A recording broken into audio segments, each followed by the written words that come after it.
વલ્લભ એટલે વાલા. શ્રી મહાપ્રભુજીનું આ નામ સૌને વહાલું છે. વલ્લભીઓને તો અતિશય વહાલું છે, કારણ કે શ્રી મહાપ્રભુએ એવા સમયમાં, એવા યુગમાં આપણને એક ક્રાંતિ આપીને, એક નવીન વિચાર આપીને અને એક નવીન પ્રકલ્પ આપીને કેવી રીતે જીવ પોતાની અવસ્થાથી વિશિષ્ટ રૂપે અનાસક્ત થઈ ભગવદ આસક્ત બની શકે, કેવી રીતે ભગવત ધર્મને સહજ રૂપે નિભાવી શકે, કેવી રીતે આ કલયુગના બધા જ પ્રભાવોથી બચીને અને ભક્તિના રંગે રંગાઈ શકે,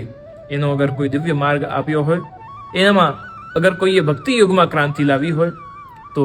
એ બીજું કોઈ નહીં, આપણા ગુરુ, આપણા મસ્તક પર રાજ કરતા, જેના નામની કંઠી, જેના નામનું તિલક જેણે આપણને આપ્યું છે, એવા શ્રી વલ્લભ શ્રી મહાપ્રભુના આપણે સૌ ઋણી છીએ કે આ કલિકાલના રેવોલ્યુશનરી આચાર્યના તરીકે આપણા ગુરુદેવ શ્રી વલ્લભ છે. અને એવા જગતગુરુ શ્રી વલ્લભનો આપણે સૌ શત નમન કરી અને કૃતજ્ઞતાનો ભાવ, સમર્પણનો ભાવ અને વંદનનો ભાવ ચરણોમાં અર્પણ કરી આપને દંડવત કરીએ.